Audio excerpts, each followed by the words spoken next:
Good morning student. इसके previous lecture में मैंने आप लोगों को टेबल हम अपने HTML वेब पेज में या HTML डॉक्यूमेंट में किस तरीके से टेबल क्रिएट करते हैं उसके बारे में बताया था, जिसमें हम लोगों ने एक टेबल को क्रिएट करने का एग्जाम्पल भी देखा था। इस लेक्चर में मैं आप लोगों को टेबल के साथ यूज़ होने वाले जो उनके एट्रीब्यूट्स हैं, जिनके थ्रू हम अपने टेबल्स को और भी अच्छे तरीके से डिज़ाइन कर सकते हैं, अच्छे तरीके से डिफ़ाइन कर सकते हैं। तो इस लेक्चर में हम टेबल टैग एट्रीब्यूट के बारे में डिस्कस करेंगे। टेबल टैग एट्रीब्यूट में सबसे पहला टैग एट्रीब्यूट है हमारा बॉर्डर। बॉर्डर एट्रीब्यूट का यूज़ करके हम अपने टेबल को बॉर्डर अप्लाई करते हैं। टेबल के ऊपर हम अपने एट्रीब्यूट्स को, इस एट्रीब्यूट्स का यूज़ करके हम अपने टेबल को के पूरे स्ट्रक्चर में जो कंटेंट, जो रो और डाटा हम लोगों ने जो उसमें इंसर्ट किया है, उस पूरे स्ट्रक्चर को एक बॉर्डर लाइन प्रोवाइड करते हैं। और इसके लिए हमें टेबल टैग के अंदर बॉर्डर एट्रीब्यूट को यूज़ करना पड़ता है। जैसे कि मैंने आप लोगों को पहले ही बताया कि हमारे पास लिस्ट ऑफ टैग्स हैं और उनके बहुत सारे एट्रीब्यूट्स हैं हमारे पास। तो हम टेबल टैग के एट्रीब्यूट्स के बारे में यहाँ पे डिस्कस कर रहे हैं, जिसमें से सबसे पहला टैग है बॉर्डर। और इसकी जो वैल्यू हमको देनी होती है वो हम पिक्सल साइज में देते हैं। This integer attribute defines in pixel the size of the frame surrounding the table. हम एक फ्रेम क्रिएट करते हैं अपने टेबल के कंटेंट के चारों तरफ। इफ़ सेट टू 0, अगर हम उसे 0 सेट करते हैं, the frame attribute is set to void.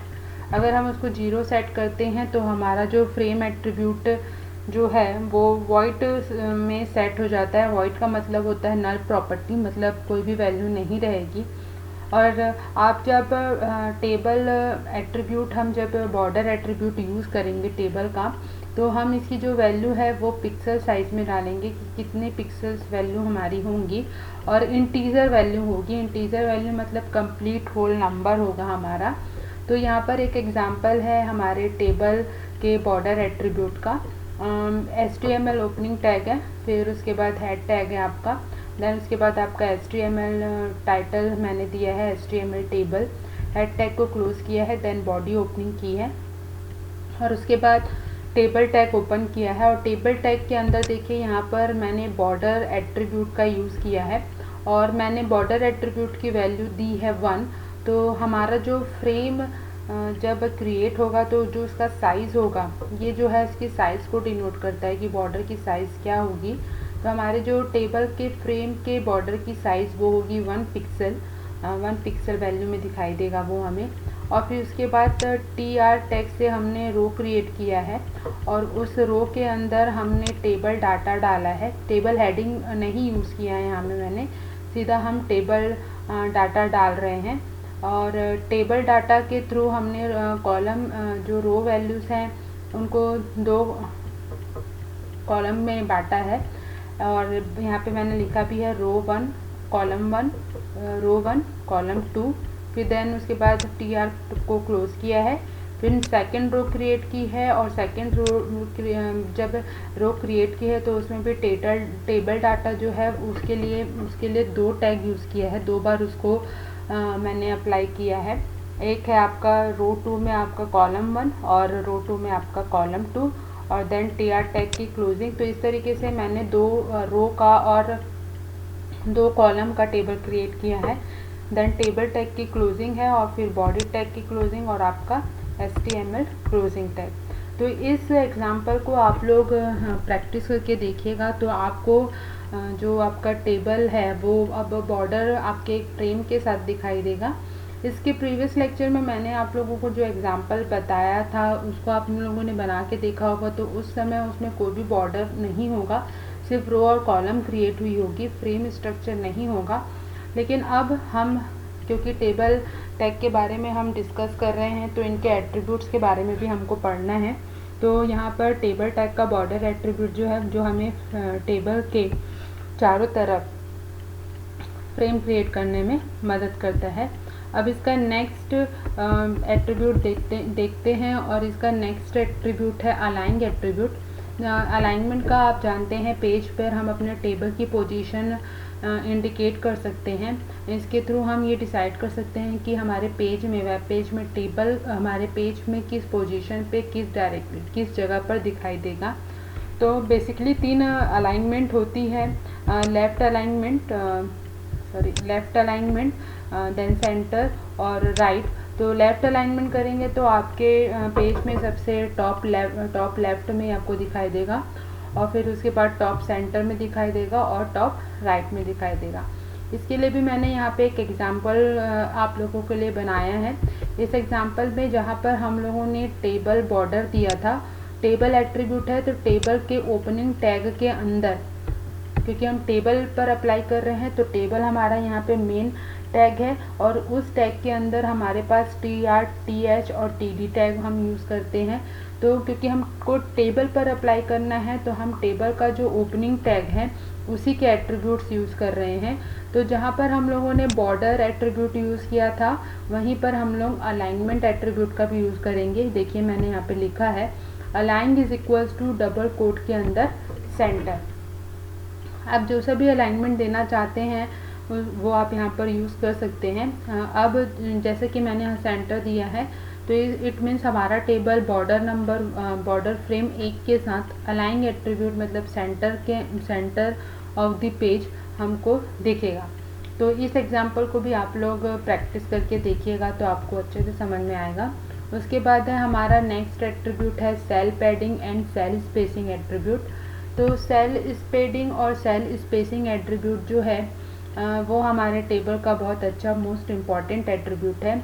इसके यूज़ से हम सेल पैडिंग हम अपने जब जितने भी सेल्स हैं, हमारे जो सेल्स हैं उनके बीच में हमको अगर डिस्टेंस रखना है तो हम सेल पैडिंग का यूज़ करते हैं, और सेल स्पेसिंग सेल पैडिंग का यूज़ हम हर एक सेल बॉर्डर के बीच में डिस्टेंस के लिए यूज़ करते हैं, और सेल स्पेसिंग का यूज़ हम टेबल सेल्स के बीच में स्पेस देने के लिए करते हैं। सेल पैडिंग का यूज़ हम बॉर्डर से सेल की स्पेस देने के लिए करते हैं, और जिससे कि हमारा जो कंटेंट है वो सेंटर में दिखाई देता है। तो यहाँ पर हमारे ये 2 मोस्ट इम्पॉर्टेंट एट्रीब्यूट है।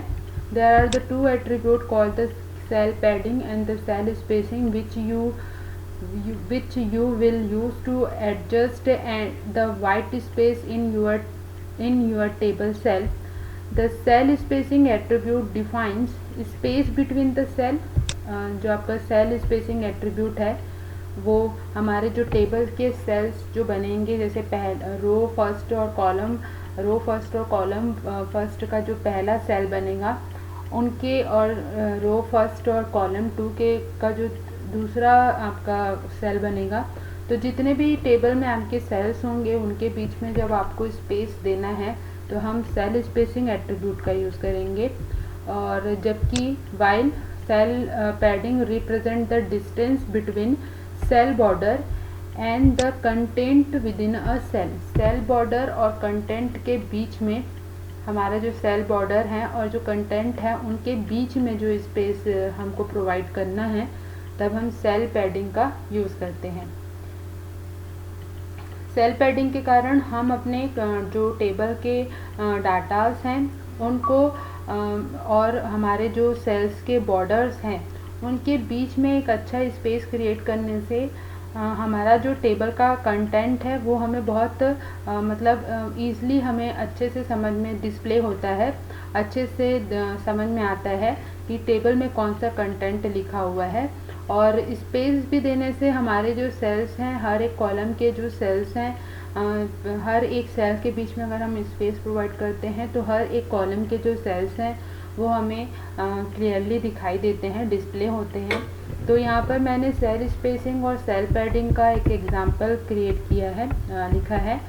जैसे कि HTML ओपनिंग टैग है, देन मैंने टाइटल दिया है, और उसके बाद हमारा जो नेक्स्ट है मैंने यहाँ पर, क्योंकि हम टेबल में यूज़ कर रहे हैं, तो मैंने यहाँ पर सेल क्रिएट करना है, तो हमारे पास फ्रेम होना बहुत ज़रूरी है, तभी हमें अच्छे से समझ में आएगा।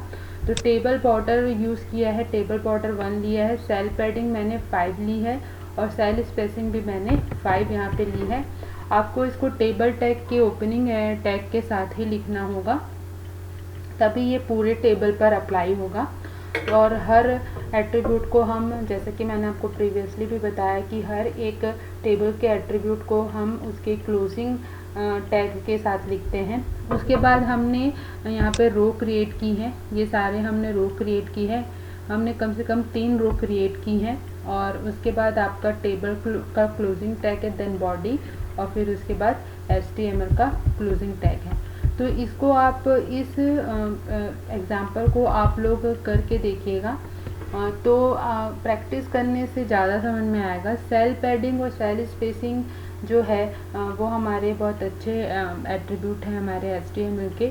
सेल पैडिंग जो है वो हमारे टेबल के कंटेंट और बॉर्डर के बीच में स्पेस क्रिएट करता है, और सेल स्पेसिंग जो है हमारे टेबल के जितने भी सेल्स हैं उनके बीच में एक स्पेस हमको प्रोवाइड करता है।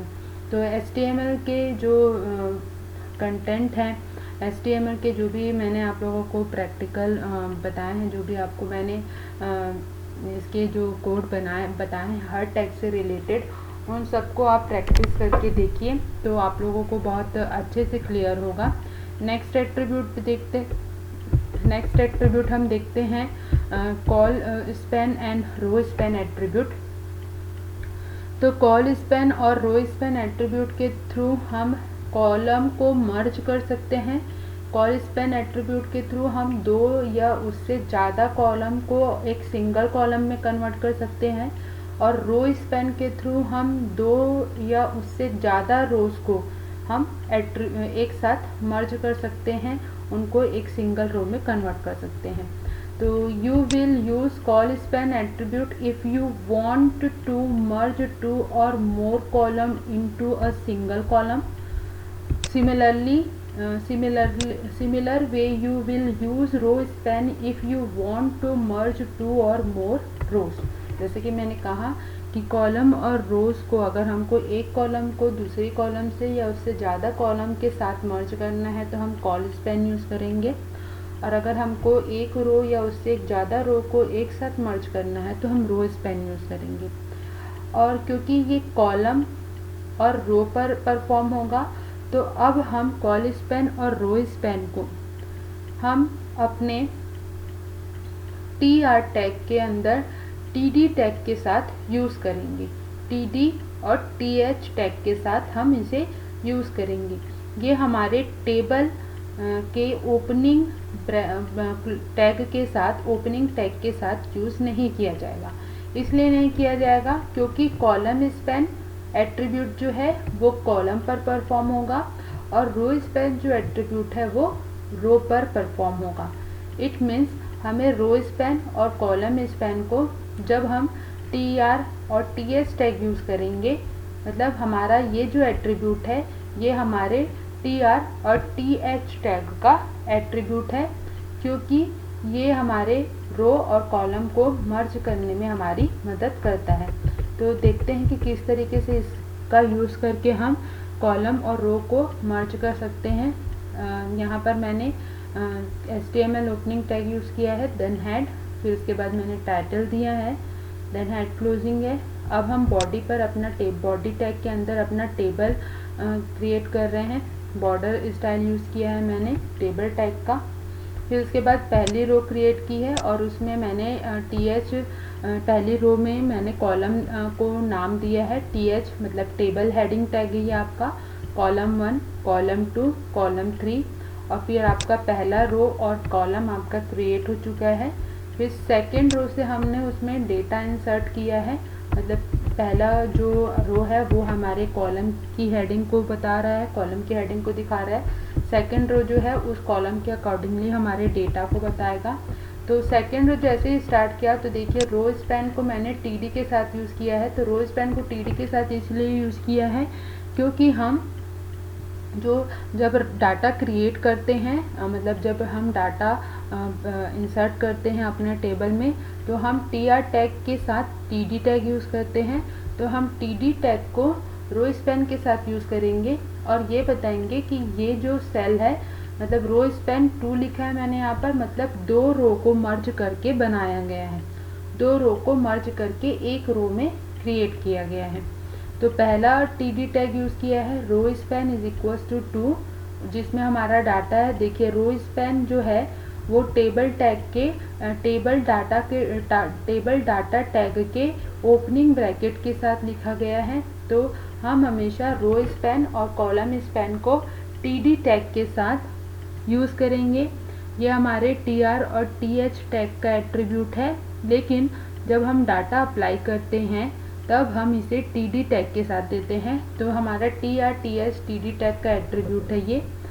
तो हम इसमें rowspan insert TD tag मतलब टेबल डाटा के अंदर हम रो स्पैन कर रहे हैं। 2 यहाँ पे साइज़ दिया हुआ है, मैंने साइज़ दिया है मतलब ये बताया कि कितने नंबर ऑफ रो को मर्ज करना है, तो 2 को करना है। और टेबल डाटा दिया है फिर, और टेबल टैग को क्लोज किया है। फिर उसके बाद सेकंड है, फिर उसके बाद आपका थर्ड डाटा है, फिर आपका TR क्लोजिंग है, फिर उसके बाद नेक्स्ट TR ओपन किया है, और नेक्स्ट TR जैसे ही ओपन किया है तो उसमें TD टैग यूज़ किया है। TR सेकंड है, रो आपकी पहली रो है, फिर उसके बाद आपकी पहला डाटा है आपका, सेकंड रो का पहला डाटा, फिर दूसरा डाटा, फिर TR टैग यूज़ किया है, और TD is equals to colspan equals to 3 लिखा है, और फिर उसके बाद टेबल डाटा मैंने लिखा है, और TR क्लोजिंग और टेबल क्लोजिंग। इसको समझने के लिए सबसे अच्छा मेथड ये है कि हमें इसे प्रैक्टिस करके देखना होगा, तो ये हमारे लिए ज़्यादा अच्छे से अंडरस्टैंडेबल है। यहाँ पर मैंने आप लोगों को मेरे को आपको ये बताना है कि रो स्पैन और कॉल स्पैन का यूज़ करके हम अपने कॉलम्स को और रो को क्या कर सकते हैं, मर्ज कर सकते हैं। तो इस एग्जाम्पल के थ्रू आप बहुत अच्छे तरीके से समझ सकते हैं कि किस तरीके से हम अपने कॉलम और रो को मर्ज कर सकते हैं। और ये ध्यान रखिएगा कि हमेशा रो स्पैन और कॉलम स्पैन जो है, कॉल स्पैन जो है, वो हमारे TR टैग के अंदर ही यूज़ होगा, क्योंकि ये TR टैग रो पर अप्लाई होने वाला और कॉलम पर अप्लाई होने वाला टैग है, एट्रीब्यूट है, ना कि पूरे टेबल पर अप्लाई होने वाला। तो आप लोग इसका स्क्रीनशॉट ले लीजिए।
इसके नेक्स्ट लेक्चर में हम और अपने टेबल से रिलेटेड और भी जो एट्रीब्यूट्स हैं उनके बारे में डिस्कस करेंगे।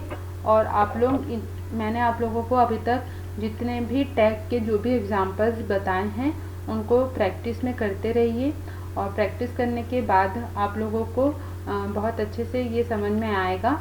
और ध्यान रखिएगा कि हमेशा टेबल के अंदर हम जब भी कोई एट्रीब्यूट परफॉर्म करेंगे जो टेबल से रिलेटेड एट्रीब्यूट होंगे वो टेबल के ओपनिंग टैग में, और जो रो और कॉलम से रिलेटेड एट्रीब्यूट होंगे वो रो और कॉलम टैग के साथ TR और TD और TH टैग के साथ हम अप्लाई करेंगे।